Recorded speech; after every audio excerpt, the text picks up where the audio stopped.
Olá, sejam bem-vindos ao canal e hoje nós vamos conversar a respeito de análise de tarefas. O que é isso? Ai, Tiane, você já vai trazer uma coisa nova para mim, eu vou ter que pesquisar, estudar a respeito disso. Calma, que eu vou te explicar o que é análise de tarefas. Vou te ensinar hoje a usar a análise de tarefas no seu planejamento, na sua sala de aula. Mas talvez você já use a análise de tarefas sem saber, sem ter esse nome. Muitas vezes a gente vai com a experiência, utilizando técnicas, métodos que a gente não sabe o nome, porque a gente leu na internet, porque a gente viu alguém fazendo, funcionou com o aluno e a gente usa de novo, a gente repete, mas a gente não sabe o nome, porque a gente não aprendeu no nosso curso de pedagogia, na nossa especialização em educação especial, esses métodos ou essas técnicas com esse nome. E talvez com a experiência você já use. Então fica calmo, não é nada de outro mundo e a gente vai aprender a usar e saber o que é isso hoje. Eu sou Tiane, sou professora, hoje eu trabalho com consultoria, com educação, orientando professores e também sou pesquisadora, mas trabalhei durante muitos anos na educação especial e utilizava a análise de tarefas sem saber que tinha esse nome. Foi só através da pesquisa e de entender melhor como é que eu podia eliminar as barreiras, fazendo planejamento para os meus alunos, estudando, me especializando, procurando métodos, como é que eu poderia ter objetivos mais claros na educação, que eu comecei a entender que algumas práticas têm nome e que elas são comprovadas cientificamente que elas funcionam. A análise de tarefas é uma prática baseada em evidência, então existem evidências de que ela funciona e que ela facilita muito o processo educacional. Ela não é uma prática que foi pensada para a educação, mas que a gente se apropria dessa prática, dessa análise de tarefas na educação para fazer com que alguns objetivos educacionais se tornem mais fáceis e mais acessíveis para o nosso aluno. E quando eu estava pensando em como falar a respeito disso hoje para vocês, me veio à cabeça algumas situações que já foram comentadas em sites de receitas na internet. Uma delas é uma pessoa que vai numa receita e fala assim: vocês mandaram usar o ovo inteiro e a minha receita ficou cheia de casca de ovo. E aí as pessoas comentam: mas não é óbvio que o ovo inteiro não se usa casca de ovo?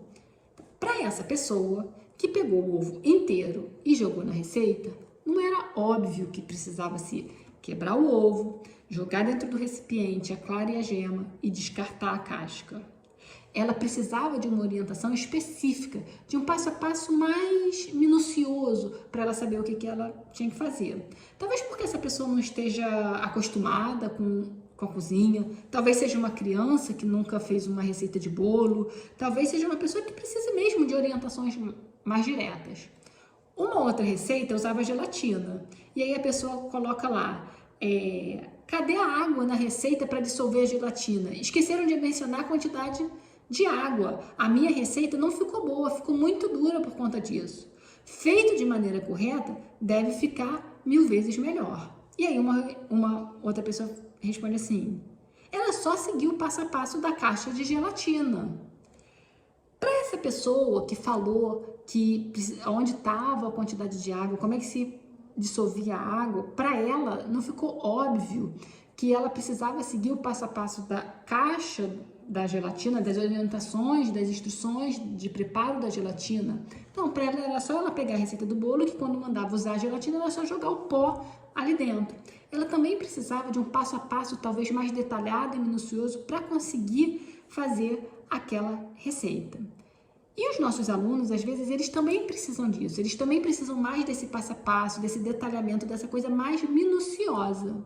Então, o que é a análise de tarefas? É pegar uma habilidade, é pegar um objetivo e dividir em etapas menores para facilitar o processo e o desenvolvimento da mesma. Então, por exemplo, quando está lá, use o ovo inteiro, para muitas pessoas isso vai ser óbvio, para outras não vai ser.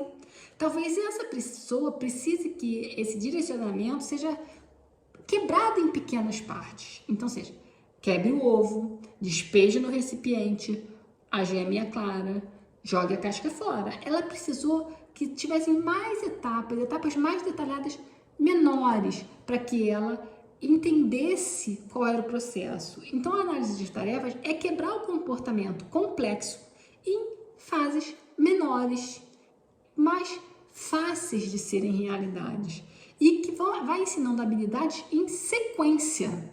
Ou seja, quebra o ovo, despeja a clara e a gema, joga a casca fora. Um objetivo encadeado no outro para que a pessoa faça. E isso é o mesmo que a gente vai pensar para a educação, que a gente vai ensinar uma habilidade em sequência, em passos menores, com um objetivo encadeado no outro. Sendo que essas habilidades menores, para chegar numa habilidade que eu quero maior, ela já tem que ter, o aluno já tem que ter familiaridade, ele já tem que saber fazer esse passo a passo menor. Então, essa aprendizagem é realizada de passo a passo, com um aprendizado aprofundado de cada pedaço menor da habilidade, até que seja possível chegar nessa habilidade maior, que é o objetivo final desse procedimento todo. Então, a pessoa vai ensinar, vai dirigir ou vai dar por escrito esse primeiro passo e depois de fazer esse primeiro passo, ele vai para outro. Então, quando a gente usa análise de tarefas, a gente pode usar o suporte visual, a gente pode usar a instrução dirigida por uma pessoa, por uma tecnologia, mas são instruções menores, passo a passo, para que a gente chegue numa habilidade maior. E dessa forma é possível a gente ensinar cada pedacinho dessa habilidade maior de forma pausada, de uma forma pequena, para que o estudante consiga entender e aprender cada etapa. A análise de tarefas, como eu já falei, é uma prática baseada em evidência, que não foi criada, não foi usada para a educação, mas que a educação se apropriou dela, porque como dava certo em outros campos, como por exemplo a psicologia, ela começou a ser utilizada na educação e está dentro das ferramentas utilizadas para análise de comportamento. E por que eu vou usar, para que eu vou a análise de tarefas? Para que todos os alunos, todos os estudantes sejam capazes de atingir os objetivos propostos, talvez com instruções, com uma apresentação da habilidade maior do exercício de uma forma diferente. E também, através desse passo a passo menor, é possível que a gente perceba o nível de desenvolvimento e também que a gente perceba quais são as dificuldades maiores que a criança, que o estudante percebe nesse processo, no momento dessa aprendizagem. E às vezes perceber que ele não tem todas as aprendizagens ainda necessárias para chegar nessa habilidade maior. E então eu posso ir ajudando ele a construir essas pequenas habilidades para chegar nessa aprendizagem maior. Ou seja, permite que eu perceba também de forma melhor o momento de aprendizagem que esse estudante está. A análise de tarefa, ela permite um ensino talvez assim mais individualizado. Como eu digo, individualizado não é que é só pensado para aquele ali, mas uma observação mais individual do que ele sabe, do que ele precisa, de como ele está indo no processo e que também de perceber essas dificuldades do aluno e também as suas potencialidades, o que ele já sabe, a sua capacidade. E permite que o professor tenha real controle e atendimento às necessidades de cada aluno. E como é que eu vou realizar essa análise de tarefas? Como é que eu vou pensar nessa análise de tarefas? Como é que eu vou fazer essa análise de tarefas? Primeiro eu vou pensar qual é o objetivo que eu quero atingir. O que eu quero que esse aluno faça? O que eu quero que esse estudante faça? Qual é o objetivo educacional para ele? A meta, a competência, o objetivo, a realização desse objetivo é a minha meta. O passo a passo, a análise é o caminho para chegar até esse objetivo maior que eu desejo. Então, primeiro eu vou formular esse objetivo, eu vou saber qual é o objetivo, onde eu quero que ele chegue. Depois eu vou pensar no passo a passo que eu vou oferecer, qual o caminho, as subtarefas que eu vou dar para esse estudante para que ele chegue nesse objetivo maior. Quais são esses passos que ele vai ter que dar, que ele vai ser necessário que ele faça para atingir esse objetivo. E cada subtarefa, cada pequeno passo cada subtarefa precisa ser muito clara e ter também o objetivo. E ser uma subtarefa, não pode envolver várias. É um passo para passar para outro, ou seja, uma tarefa para uma outra tarefa, para uma outra tarefa. Daqui a pouco eu vou dar um exemplo e vocês vão talvez entender melhor. E aí eu vou também entender quais são os requisitos necessários que o meu aluno precisa ter, que o meu estudante precisa ter para realizar aquela tarefa proposta, aquele meu objetivo maior para ele. Então, nós vamos sempre pensar qual é primeiro pequeno passo que ele vai dar e que o próximo passo vai começar a partir do último comportamento da sequência que eu dei para ele. Aquele começar a partir do último comportamento da sequência que o aluno foi capaz de realizar sem a ajuda, de uma forma autônoma. Claro que no início ele vai precisar talvez de uma ajuda, ele vai precisar de uma orientação, mas o nosso objetivo é que sempre o passo anterior seja dado de uma forma autônoma, de uma forma mais sozinha, sem precisar de ajuda. E para isso eu vou precisar identificar as competências do meu aluno. O que o meu aluno já sabe? Porque esse passo a passo, ele deve começar a saber fazer sozinho, para que ele atinja o objetivo final. Então, que ele já vá sabendo fazer esse passo a passo. Então, a gente vai dividir a tarefa em pequenos passos que ele já saiba fazer. E a gente vai ajustar essa sequência de passos às habilidades que a criança já tem, às aprendizagens que ela já adquiriu. E aí a gente vai pensar, né? O que eu quero que esse meu aluno seja capaz de fazer? O que eu espero dele? Qual é esse objetivo educacional que eu desejo?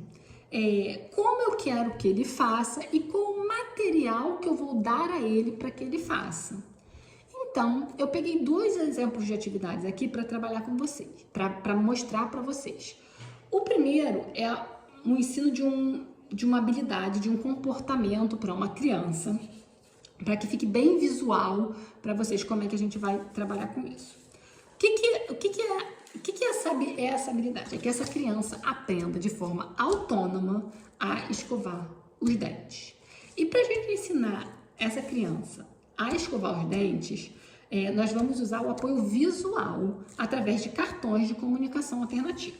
Então, como é que foi feito essa análise de tarefas com essa criança? Primeiro a gente apresentou, ele tem que saber o que significa cada uma dessas imagens, tá? Ele precisa entender o que significa cada uma dessas imagens, mas como já é uma criança que usa a comunicação alternativa, ou seja, eu já sei a habilidade que ele tem anterior, eu já sei que ele sabe o que significa cada uma dessas. E depois eu vou ensinando para ele a sequência das atividades. Então, esse quadro aqui está colado no banheiro, para que ele tenha o apoio visual e que ele possa fazer. Essa criança, ela não precisa mais do apoio verbal, ele só olha e já sabe fazer. Então, primeiro ele tem que pegar a escova de dente, é um pequeno passo. Depois ele vai pegar a pasta de dente, ele vai colocar a pasta de dente na escova de dente, ele vai escovar o dente. Quando ele acabar de escovar o dente, ele vai encher o copo de água, ele vai colocar essa água na boca, vai gargarejar, né? vai tirar a pasta da boca e vai cuspir essa água na pia. Então aqui tem todo o passo a passo que talvez para você seja óbvio, mas que para essa criança que está aprendendo essa nova habilidade, para que ele faça essa atividade de forma independente, sem precisar de ajuda, ele precisou dessa análise de tarefas. Ele precisou entender qual o passo a passo para realizar esse comportamento. E aí, como é que a gente usa isso na educação, numa atividade na minha turma? Então aqui eu tenho uma atividade que foi proposta para uma turma de 2º ano, que é: escreva a sentença de adição e multiplicação para as figuras a seguir. Então nós temos aqui a figura, aqui a sentença de adição e aqui a sentença de multiplicação, para que a turma faça. São alguns exemplos aqui. Como é que eu planejei com a professora para tornar essa atividade acessível para o aluno? A primeira coisa foi que nós separamos cada grupo, porque aqui estava muito confuso para ele. E aí nós pensamos qual era o nosso objetivo. O nosso objetivo é que ele faça a sentença da multiplicação, que é a aprendizagem nova. A adição ele já sabe fazer. Então, como é que nós vamos trabalhar isso? Nós apresentamos a atividade separada assim por blocos, por cartões assim para ele, tá? E adicionamos esses quadrados aqui coloridos para que ele entenda as instruções da análise de tarefa. Então, esse daqui foi o primeiro cartão. E quais foram as instruções que nós demos. Conte a quantidade de grupos. Então, ele vai contar quantos grupos tem aqui. Ele já sabe contar, já é uma habilidade que ele tem. Então, ele vai contar 1, 2, 3.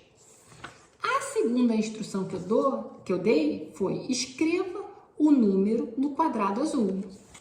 Então, ele contou 1, 2, 3 e vai escrever aqui. Ou seja, ele já sabe contar e ele já sabe qual é o numeral que ele tem que escrever, que ele já sabe qual é o número 3. Então, ele vai escrever aqui. Essas habilidades eu já sei que ele tem. O terceiro passo foi: conte quantas estrelas tem em um grupo. E aí ele vai contar. 1, 2, 3, 4. O quarto passo é: escreva o número no quadrado amarelo. É a quarta orientação. Ele contou a estrela, escreveu no quadrado amarelo. Conte quantas estrelas tem no total. E ele vai contar quantas estrelas tem em todos os grupos.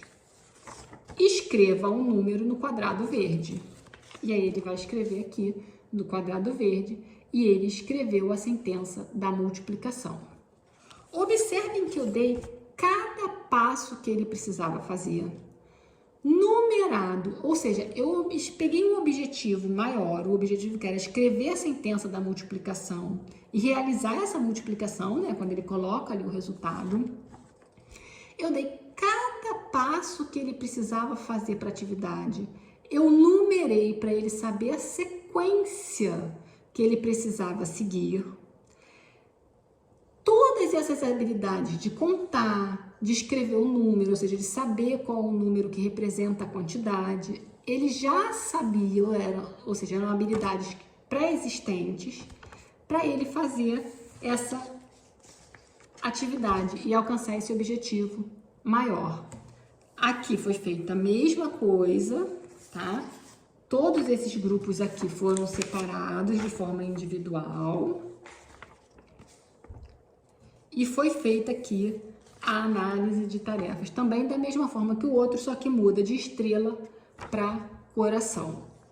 Então, dessa forma, esse aluno, de forma autônoma, porque é um aluno que já lê, eu só dei as instruções para ele, eu não a professora, né, mas nós planejamos juntas, a professora deu as instruções para ele, e ele pôde ir fazendo a atividade de forma autônoma através dessa análise de tarefa e também usando esse apoio visual, porque isso aqui também é um apoio visual, né? Essas instruções direcionadas para ele.